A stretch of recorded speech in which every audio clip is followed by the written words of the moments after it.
Kingdom Hearts 3, a game that many fans of the series and gamers everywhere in general have waited for and desired for many years, the conclusion of the Xehanort Saga, the Dark Seeker Saga.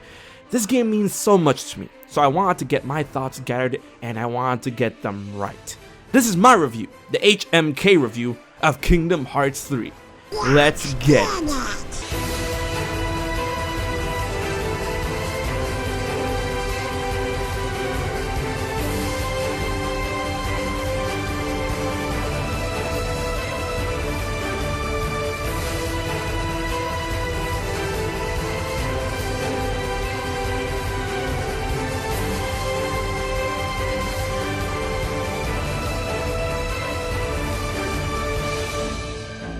Right off the bat, I'd like to thank my friends at Square Enix for providing me with a review copy of Kingdom Hearts 3, and to thank them for all of the support over the years leading up to this release.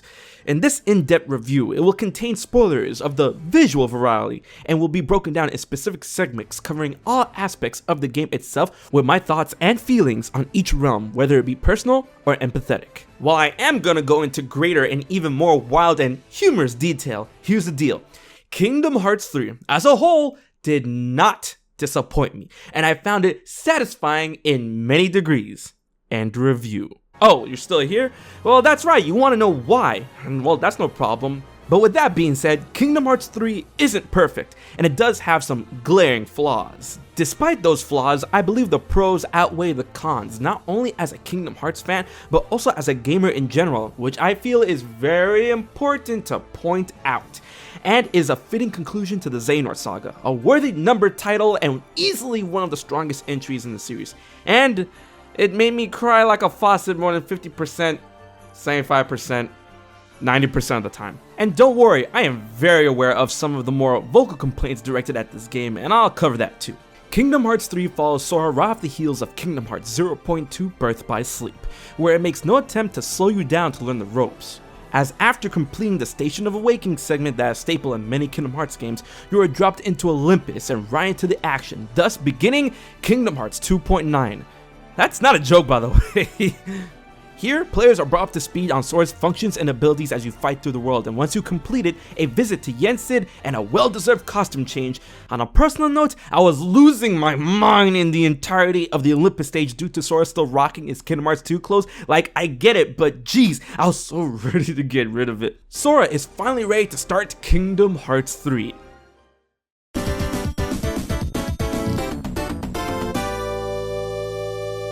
Oh, there it is, the game's title. Alright, now it begins. Already, this is a massive improvement over the beginnings of Kingdom Hearts 1 at Destiny Islands and Kingdom Hearts 2 in Twilight Town. Speaking of Twilight Town, this is where your journey truly begins, as the main point of the journey of Kingdom Hearts 3, other than to conclude the Dark Seeker Saga that has been going on since the beginning, is for Sora to reclaim the power of waking that apparently he failed to master back in Dream Drop Distance, and that thanks to Xehanort almost making him number 13 of the new organization, he is back to level 1.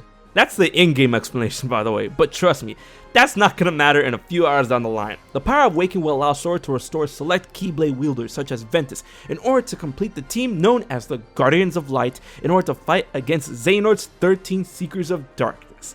Alright, here we go.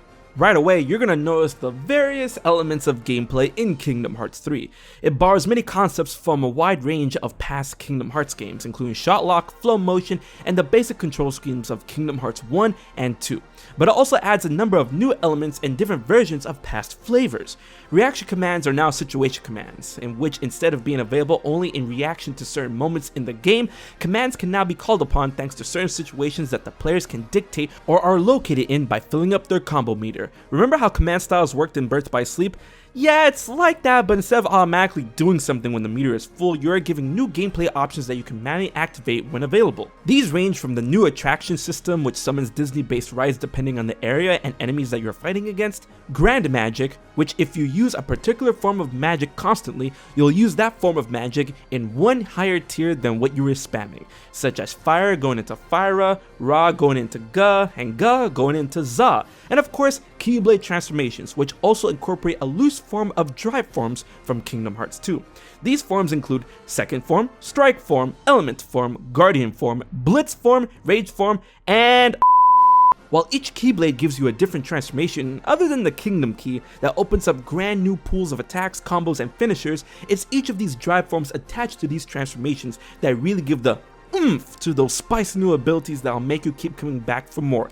And since you can equip up to 3 Keyblades at once, you'll have plenty of variety when it comes to choosing the Keyblade that you're most suited to thanks to the wide range of offerings they give. Hardly any Keyblade overshadows another, other than the only real case I can think of is Frozen's Crystal Snow completely overshadowing Monsters Inc.'s Happy Gear. While I do love the amount of options in gameplay and combat that Kingdom Hearts 3 offers, it comes at a huge price that taxes on the gameplay as a whole, which I'll get to later. When referring to the overall combat and gameplay, you'll notice that Kingdom Hearts 3 in terms of movement is a lot faster than previous games. Even when out of combat, the speed up in Sora's overall movement is a godsend, not only compared to past Kingdom Hearts games, but also in relation to how the game approaches worlds, that they are way bigger in size, scope, and verticality. It works well for the most part, especially since Sora can run up walls this time around, and it works well in the grand scheme of things, but you will get that occasional, God, why is this happening moments, but I can say that I've never fallen through a wall Skyrim style.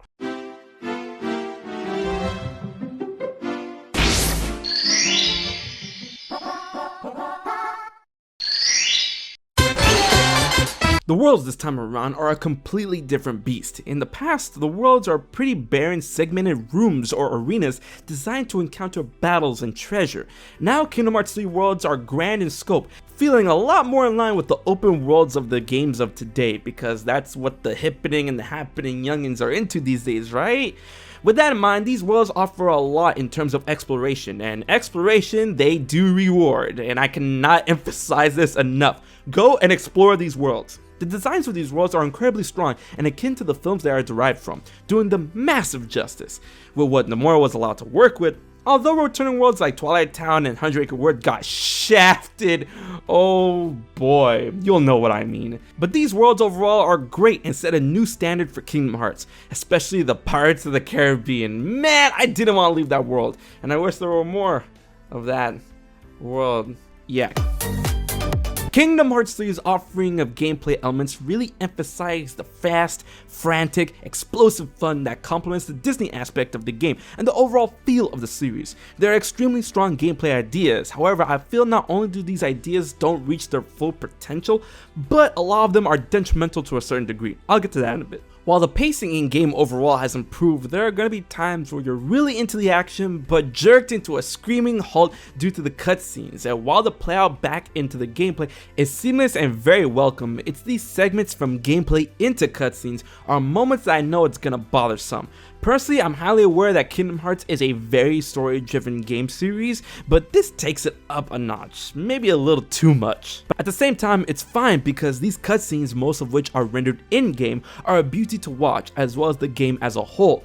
It's complete and utter eye candy whenever you are in game or watch an adaptation of your favorite Disney and Pixar movies play out with Sora and pals. This is thanks to the new technologies of the game that allow Kingdom Hearts to represent these beloved Disney characters better than ever. However, there are some kinks in the armor which include Hercules, Clay Doll. I mean, like, why him? Literally everyone else in Olympus looks fine except Hercules. I mean, look at Meg, look at Zeus, and look at Hades. That's hot. Get it? Because he's on fire. As well as the Disney characters that incorporate fur, such as Sully and Remy, but they're not nearly as bad as... Man... All of those go without saying when it comes to the original characters of Kingdom Hearts, all of whom of course had to get new models in this next gen adventure, and they all look great. However, in some of the pre-rendered cutscenes, some of the characters, especially Kairi and Lee, in their first exchange looked a bit off. Not that they look bad, just off. But that's whatever, as these are pre-rendered scenes. When compared to the entirety of the game, they're few and in between. When speaking on the graphics, the performance of the game is something that I was a bit worried about. However, when experimenting with running the game in 1080p versus 4K on the PlayStation 4 Pro, I found the 4K resolution and the vibrant colors it provides definitely looks great, but the frame rate in 4K definitely suffers with constant dips that are noticeable, but not too aggravating. And while 1080p doesn't give the full pop visually like 4K does, the frame rate is much more stable. And personally, I like to keep my 60 FPS in the high end, thank you very much. Especially in a game like Kingdom Hearts 3 where a lot of stuff happens on screen. And I mean a lot of stuff.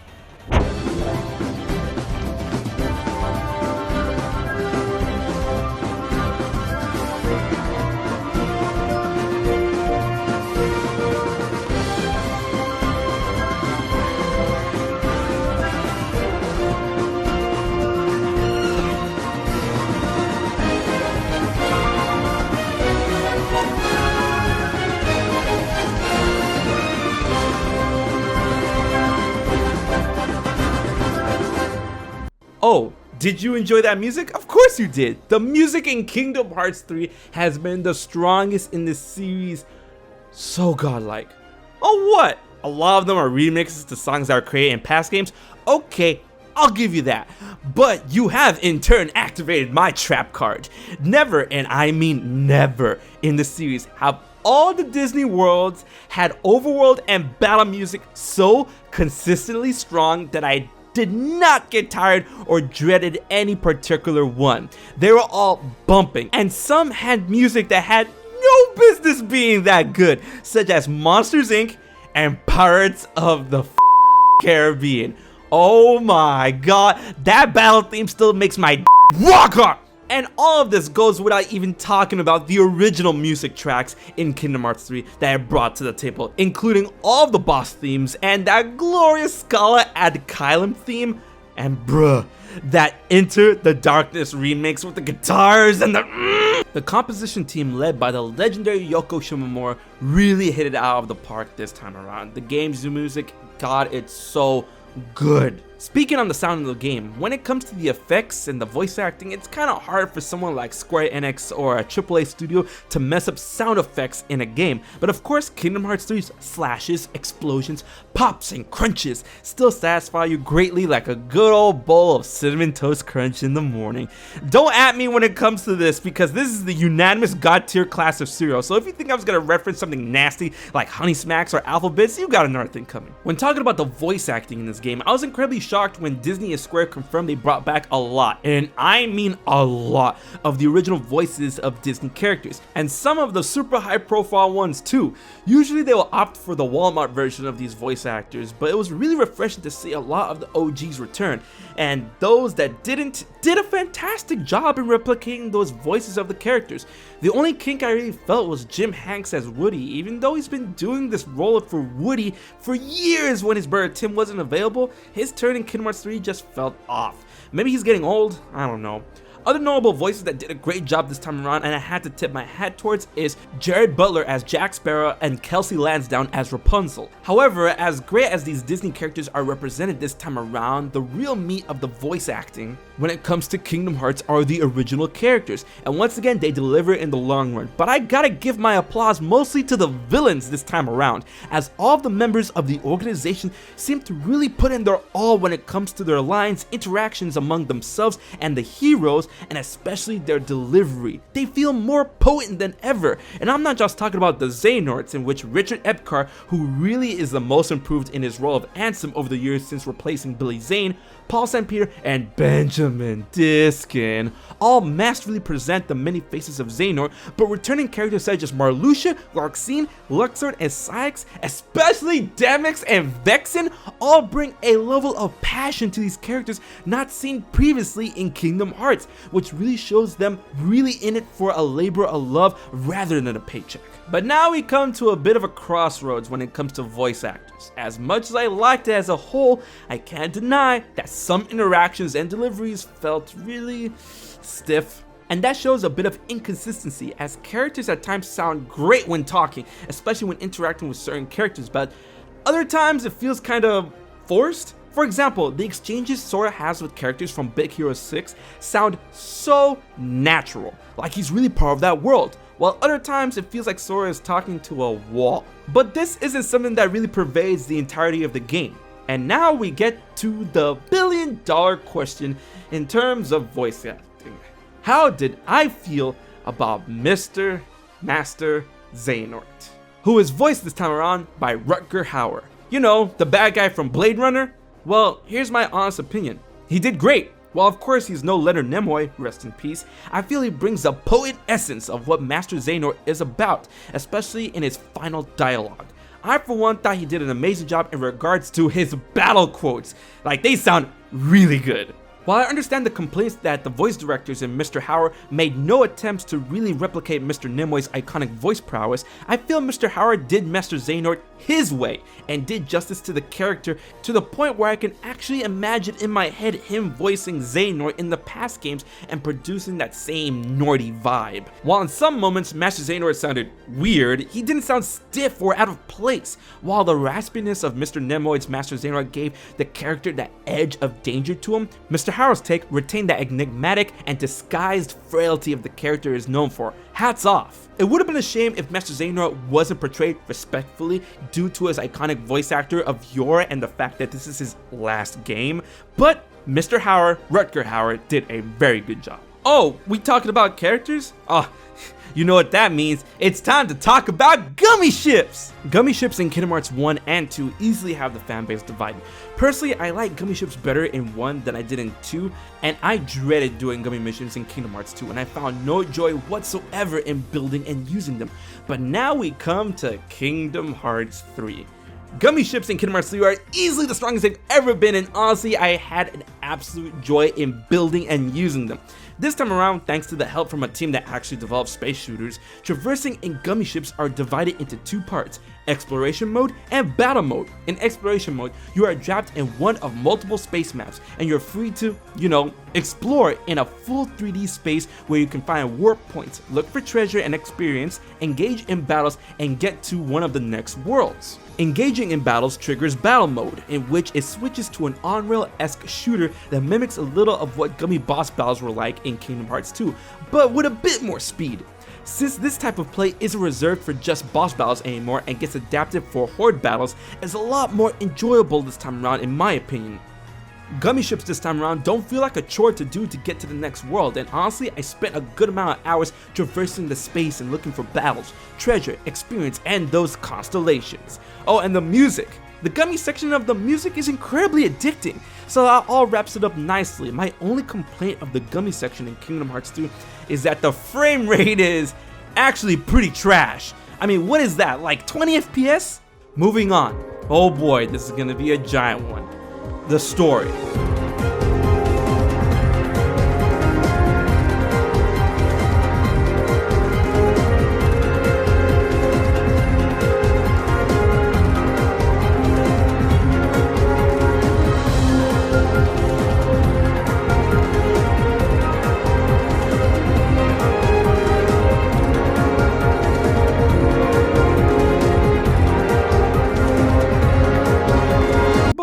The gameplay elements you didn't like it, you said you're gonna get to. Shh. I'll get to that in good time. I got a rant section. Yeesh.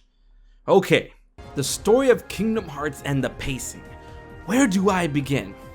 Alright, the story of Kingdom Hearts 3 does a lot of things right and a couple of things like what? For Kingdom Hearts faithful like me, the game does a good job in bringing that oh so tearful satisfaction when it comes to certain characters that we have grown up with and we've been introduced to over the years. Everyone gets their own slot in the spotlight, some more than others, a lot more than others.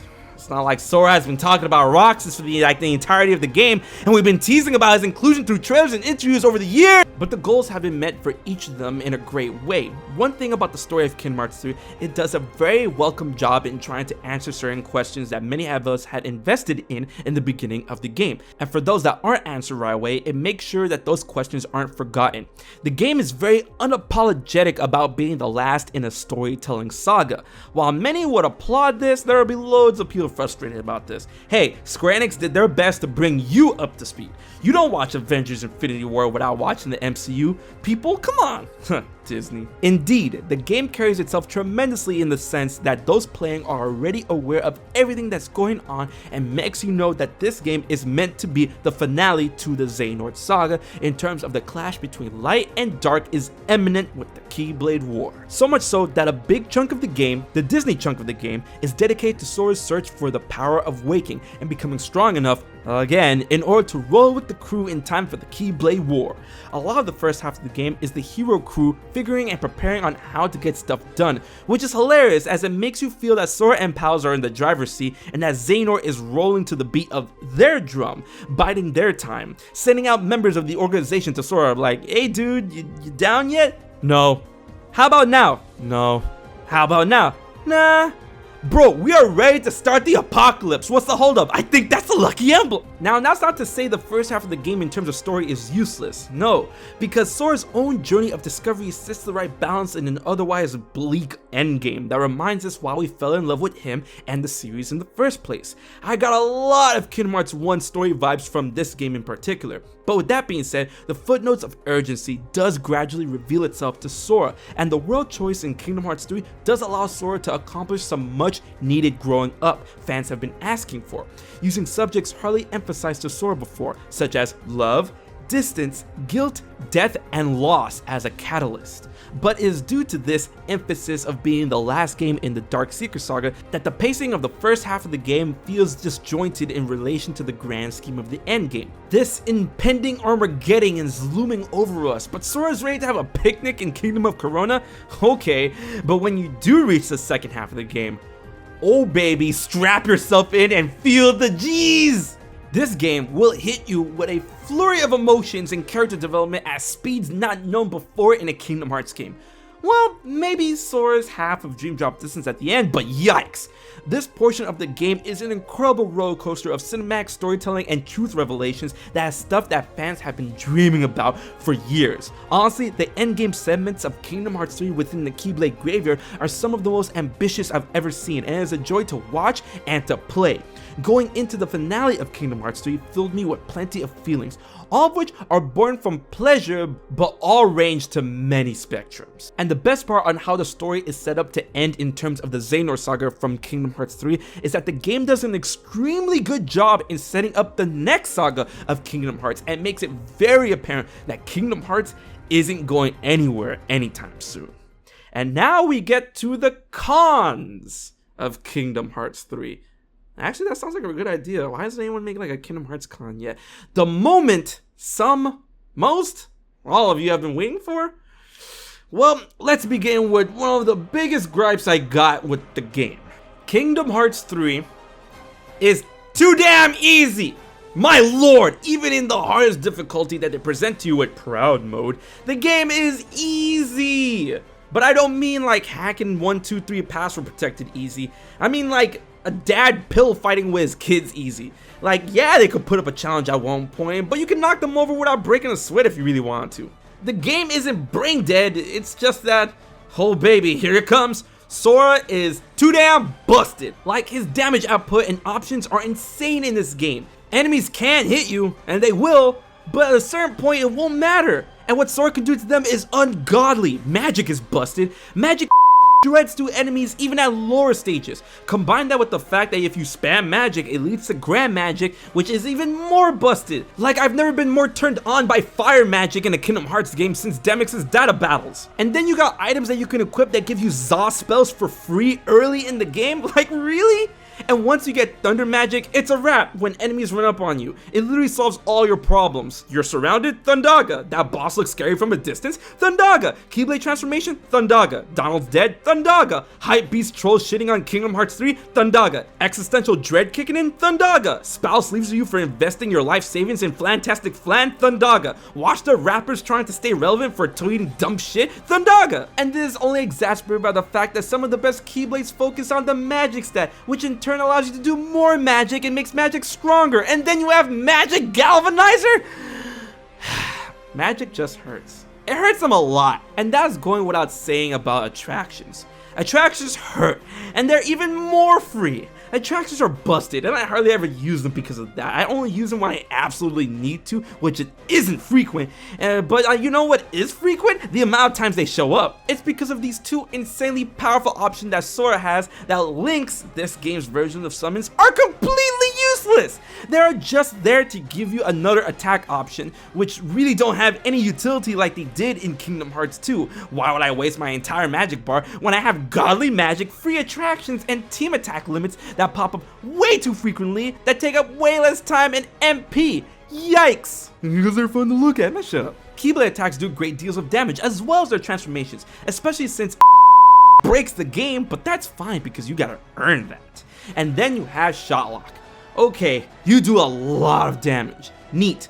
Surely the enemies must do a lot of damage to you, right? Nope! Like seriously, I hardly ever had to use Cure in the game. Is it that Sora's defense stats are too high, he has too much health, or is it some that enemies aren't doing enough damage? Man, someone needs to go into the game and change the values in the code. It's not like I don't get hit or block correctly too much. I get hit a lot in the game, it's just that the damage in it is out of whack. But in the day and age we live in now, this could easily be something that can be fixed with a patch, but I'll get to that own issue in a bit. The damage issue in the game is one of the biggest issues that I've had with it, and it leads to an even bigger issue that I feel plagues Kingdom Hearts 3 as a whole as its main problem. And if you've been hanging around with this review to this point, you might be getting the flavors of what I'm about to say. Kingdom Hearts 3 has some incredibly strong and great ideas, but a lot of them are not used or seen through to their greatest potential. That is something that infuriates me a lot in video games that I play sometimes. Kingdom Hearts 3 has some crazy good ideas that work and shine in aspects, but not in their entirety. And the damage issue is the most glaring of that. Links seem cool, but what's the point of them if I could do better simply using magic? Grand magic and Keyblade transformations are incredibly fun, but the challenge of facing enemies with them are dialed down that sometimes I avoid using them. Like it should be like, oh boy, a Keyblade transformation and Thundaza, you're really gonna learn today. Instead I'm like, hey, Keyblade transformation and Thundaza. I wish I could use this on someone they're already dead. Perhaps their full potential can be reached with critical mode? That's a serious take. Also, thanks to all the verticality of the game, there is no reason to be on the ground, as you would notice when playing the game with such a wide open space that all of Sora's new main combo finishers can be performed in the air, along with block. Not saying that not being mostly tied to the ground is a problem in its own right, as you'll be moving a lot on both axes, but due to that, I feel that enemy approach in contrast to level design suffered in how they attack the player and traversing the world itself. Chaotic would be the best description. Now, while the game does involve a lot of offering and post-game content and plenty of activities to accomplish in the grand scope of things, it's nowhere near the amount of offered in certain degrees of past Kingdom Hearts games in respect to their Final Mix counterparts. That being said, those were usually aspects that are indeed reserved for Final Mix releases of past Kingdom Hearts games, and something that I feel should not be held against Kingdom Hearts 3, as this game is being released in its original intent, as Kingdom Hearts 1 and 2 have been released with their original intent, being built upon and adapted in their Final Mix editions later on. In that regard, like I said before, Kingdom Hearts 3 does have an offering in the post-game department, stuff that definitely tantalize hardcore players and completionists all the same. My main thought when it comes to the apparent ease of Kingdom Hearts 3, definitely in relation to the damage when comparing to the games of the past, is that, well, Osaka, but not even just that. I think due to Kingdom Hearts 3 being in the spotlight to such a degree never before seen with a Kingdom Hearts game, Nomura and the team knew that more players will be exposed to the series through this game, especially from the Disney side. And Disney really pushed this game like none other before, like, oh my god, Roy Conley. And because of that, a measure of ease for the sake of the grand consensus was made so that players of a wider spectrum of accessibility and age, you know, Disney, will be able to enjoy this game. But the argument can easily be made to that end on that's why difficulty modes exists. Once again, my guess is that they went a little overboard with the accessibility ease on all fronts a little too much. In closing, Kingdom Hearts 3, in my honest opinion, is indeed the game we've been waiting for and a satisfying close to the Xehanort Saga. Although it's hampered by some questionable choices in terms of execution on its ideas, it's those ideas that are strong enough as a whole that makes this game a vastly enjoyable product in terms of gameplay, graphics, sound, and story. I've been following Kingdom Hearts since the beginning, and I've been looking forward to this game for years. If this game was not up to par, I wouldn't hesitate to rip it to utter shreds in incredible disappointment disappointment, Final Fantasy 15. But this wasn't that. I fully enjoyed my experience with it and I loved it despite its flaws, which I can feel is one of those cases where the good massively outweighs the bad. But the bad is still there and rightfully called out. But it's not enough whatsoever to sour the experience I've had with this title. This game is full of charm, it is a blast to the senses with gameplay, graphics, and sound, and is satisfying with its tearful conclusions. Although it was a bumpy ride, what a ride it is. People really out here saying the game sucked and it was bad or was a massive disappointment. Really? Bro, this game ain't clunky, no lack of content, it's one of the best looking games out there right now and has tons to do and it's fun to play. I get the complaints, I really do, but at times, select ones are blown a wee bit out of proportion and you think that complaint overshadows the complete and utter joy that is Kingdom Hearts 3 as a whole? No. Kingdom Hearts 3 truly is grand in many rights. I loved it. This is my new review rating system, by the way. Let's go. Is it the best Kingdom Hearts game ever, though? That's a can of worms I'll open up later, though.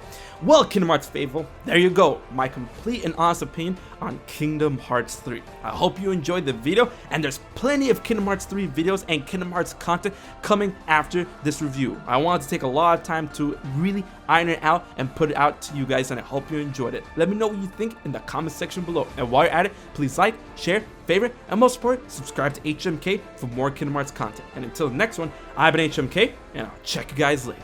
So you haven't subscribed to HMK yet? Don't piss Xemnas off.